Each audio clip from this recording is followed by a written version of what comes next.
早排有謝霆鋒嘅演唱會，其實我已經好激動，因為我記得我細個嘅時候有兩個超大偶像嘅，就係謝霆鋒同埋林峰啦。40幾歲嘅林峰係非常之咁犀利啦，即係九龍城寨又破咗票房紀錄。而呢個演唱會對我哋2000年尾當時係揾偶像嘅人嚟講係一個非常之好嘅回憶。幾晚之前，鐘嘉欣出現，根本上係 inspire 啟發我拍呢一條片。佢講當時處個好特別位置嘅 TVB， 同埋我當時對港式流行文化嘅愛喺我嘅回憶中找佢。大家爆炸式嘅反應，畢竟係最佳嘅熒幕 CP， 沒有常在心的日子第277天。你聽愛不久嗰個咚咚，哇！嗰時佢真係靚仔到呢。我細個嘅時候，我係要長期夾直我前側嗰一側頭髮撥去右邊，插盲自己嘅右眼，先至可以有少少似佢。但當然都唔係好似啦。鐘嘉欣嗰個我真係同大家一樣嫌佢略嫌太短，喺台上面喊，跟住話管家仔咁樣，哇！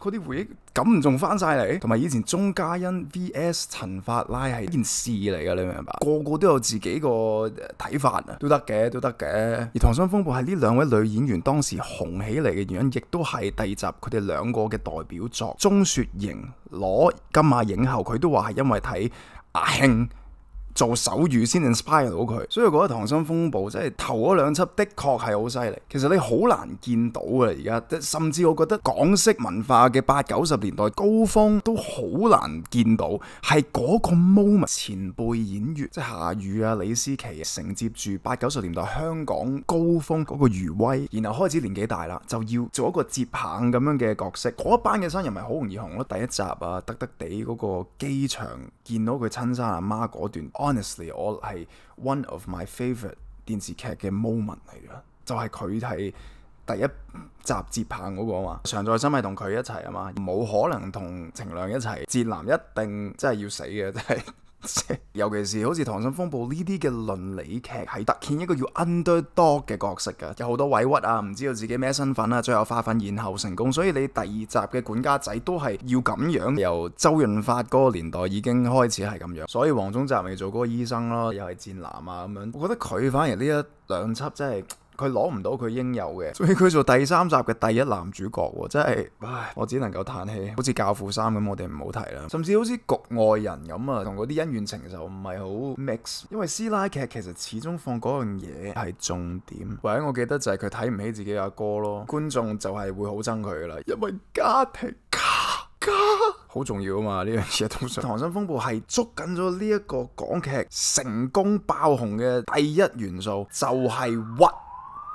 誰能逼我屈我辱我嗰個屈，唔係屈完嗰個屈。講嘅係需要個主角受盡凌辱、受氣啊！簡單啲講，一啲細眉細眼、婆婆乸乸咁嗰啲嘅冤屈氣，最尾咪大爆發咯。外國真係會少啲，同香港文化有關。大家太近啦，一起身就係要受呢啲氣。你睇下地鐵、巴士、翻工、自身家庭，你想出聲又唔可以出聲，尤其是係女人，就反映到喺呢啲嘅劇集係一種底蘊類、一種小氣同埋八卦咧。呢兩點咧係真係好中意啦！我自己都係好中意睇呢啲噶，同埋都半個香港人啦，所以我都有小氣有八卦啦。死啦，成為全香港嘅敵人。而喺林峰嘅演唱會，八卦真係可以睇到淋漓盡致。放手，個死人聲一定要咁。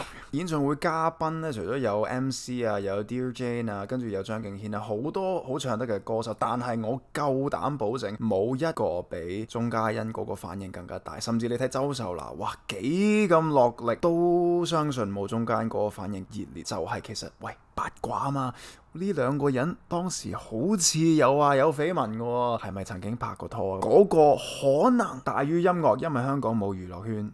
只有樂壇，唔係調轉咗呢一點。演唱會文化，尤其是係嘉賓文化展現到。最近最黐線嘅一個例子就係鄭秀文澳門演唱會，突然之間有許志安出嚟，係需要膽量去做呢件事嘅。但係點解佢哋會覺得可以做到呢件事呢？因為其實佢哋知道觀眾追求 juicy 嗰個心態，或者可能因為已經過咗咁耐啦，或者有一段時間陳奕迅唔係好受歡迎嘅時候，林家謙請佢做表演嘉賓，哇！嗰個場係爆炸式。咁其實我當時睇到嘅時候，候，我自己都流眼淚。點解會係咁樣嘅呢？我哋唔係淨係去聽歌嘅啫咩？演唱會文化反映香港人心態，採取一個娛樂至死嘅態度，係因為 TVB 咁多年嚟一部接一部嘅劇集不停娛樂我哋，所以作為一個族群，適應咗晚晚有料爆嘅節奏嘅生活太急促，需要即時滿足。香港娛樂需要直白，而唔係有深度。睇人聽粵語歌嘅習慣就知，歌詞係大於曲，直接講俾你聽雞先定蛋先，唔知道係 TVB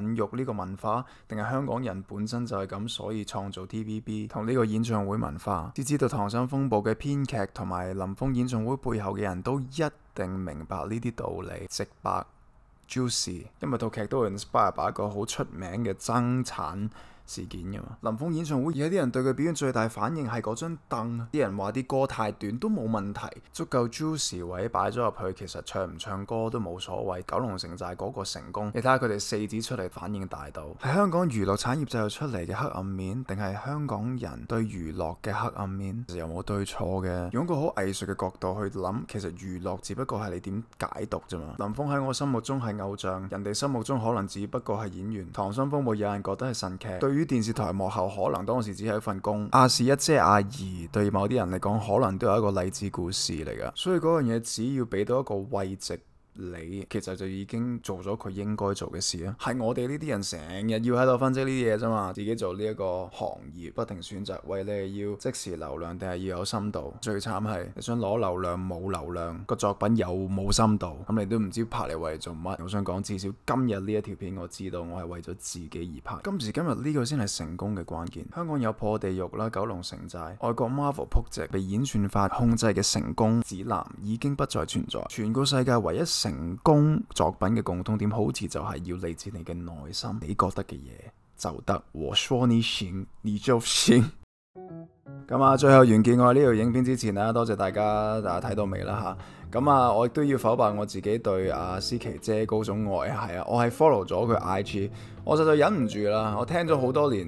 跟住終於睇到真係聞名不如見面，非常之中意佢咁放得開。而佢我次次見到佢 IG 出 post， 我就會笑啦，真係好可愛啊！咁呢位拍拖最有關香港文化嘅嘢，咁啊如果大家想我講其他嘢咁就留言同我講啦，或者你哋自己對我新 style 嘅片有啲乜嘢嘅意見都可以同我講。咁我另外嗰個頻道嗰度咧都會持續地出片嘅，係啊，咁應該幾日後就會喺嗰邊同大家見面噶啦，咁希望都見到你啊！